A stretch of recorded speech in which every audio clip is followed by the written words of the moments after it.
गणिताशी पुस्तकाचा अभ्यास करूया. पण चॅनलला प्लीज सबस्क्राईब करा. चला मग. मित्रहो नमस्कार. आता आपण इयत्ता दुसरीतील करूया मैत्री गणिताशी कार्यपुस्तिका इयत्ता दुसरी उन्हाळ्यातील अभ्यासाचा सराव करून घेणार आहोत. तर काय काय आहे या पुस्तकामध्ये जाणून घेऊया. आज पहिलं प्रकरण उघडून घेऊया आणि याचा आपण सराव करून घेऊया. सगळ्यात पहिला लेसन आहे भौमितिक आकार. आपल्याला इयत्ता दुसरीच्या विद्यार्थ्यांना हे भौमितिक आकार माहीत असणे गरजेचे आहे.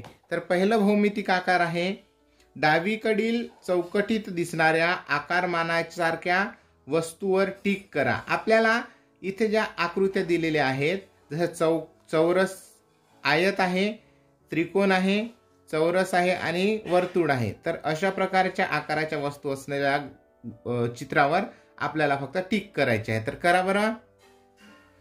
इथं रेक्टँगल असलेला म्हणजे आयत असलेल्या याच्यावर रेक्टँगल कोणती वस्तू दिसते त्याच्यावर टिक करा. हा मोठा टिक करायचा अजून थोडा. त्याच्यानंतर ट्रायंगल, हा ट्रायंगल वर स्क्वेअर, स्क्वेअर. त्यानंतर सर्कल, अजून अशा प्रकारे हे भौमितिक आकाराची आपल्याला विद्यार्थ्यांना ओळख करून द्यायची आहे. त्यानंतर इथे काही नावं लिहायची आहेत. बघा हा काय आहे, कोण काय आहे, स्क्वेअर म्हणजे हा आहे चौरस. चौरस तर इथे आपल्याला लिहायचं आहे का मी कोण आहे, नाही इथे हा कोण आहे, मी चौरस आहे, मी स्क्वेअर आहे. मला किती बाजू आहेत, साइड किती आहेत, 1 2 3 4. 4. किती साइड आहेत, 4 साइड आहेत. मला 4 बाजू व कोपरे किती आहेत, कॉर्नर, कॉर्नर किती आहेत, 4 कोपरे आहेत. म्हणजे इथं काय लिहायचं मग, मी स्क्वेअर. इथं काय लिहायचं, चौरस, चौरस. इंग्लिश मध्ये काय म्हणतो आपण, SQUARE.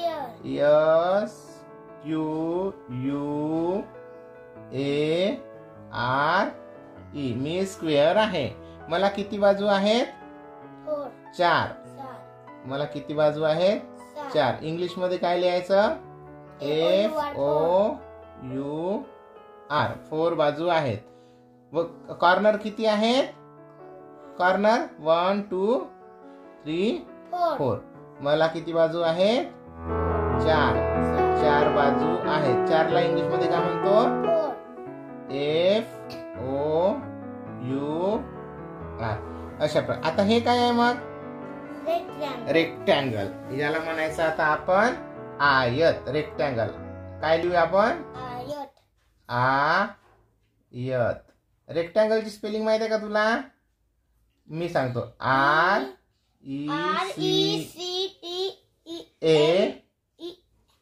RECTE. मी इकडे बाजूला लिहितो,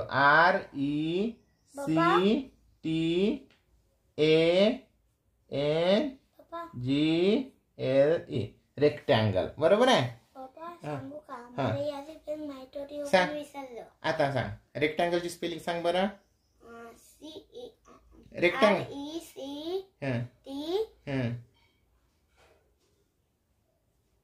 ANGLE. लर्न करायचं आपल्याला, RECTANGLE. मी रेक्टँगल आहे. मला किती बाजू आहेत, 4.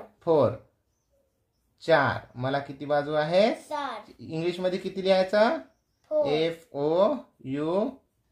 4. आणि कोपरे किती आहेत, कॉर्नर 4. 4 कोपरे आहेत. तर किती लिहायचं, FOUR. 4.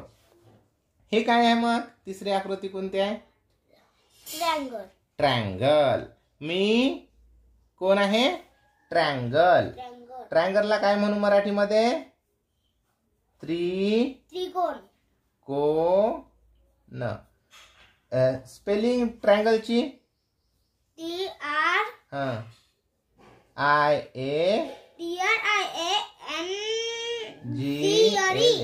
ट्रायंगल. मी कोण आहे? ट्रायंगल. मला किती बाजू आहेत? मोजा. 3. 3 म्हणजे 3 म्हणजे किती बाजू? 3 ची स्पेलिंग THREE 3. आणि मला किती कॉर्नर किती आहेत? 1 2 3. मला 3 कॉर्नर आहेत. 3 ची स्पेलिंग किती आहे? THREE. किती कोपरे आहेत? 3. आता हे काय आहे? मी कोण आहे? सर्कल. सर्कलला मराठीत काय म्हणायचं? वर्तुळ. काय म्हणायचं? वर्तुळ. सर्कलची स्पेलिंग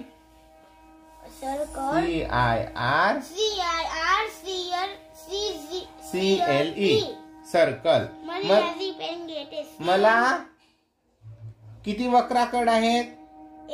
1 ONE. 1 म्हणजे 0. 1 म्हणजे 1. 1 म्हणजे 1 नाही 1 गोल आहे ना सर्कल. मला एकही सरळ बाजू नाही. बाजू आहे का याला? नाही. मला किती कोपरे आहेत? कोपरा आहे का? नाही 0. मला 0 ची स्पेलिंग ZERO 0. शून्य. मराठीत काय म्हणायचं? शून्य कोपरे आहेत. अशा प्रकारे हे झाले आपल्या भौमितिक आकृत्या. समजलं असेल तर व्हिडिओला लाईक करा आणि चॅनलला प्लीज सबस्क्राईब करा. आपल्या चॅनलचं नाव काय आहे? स्मार्ट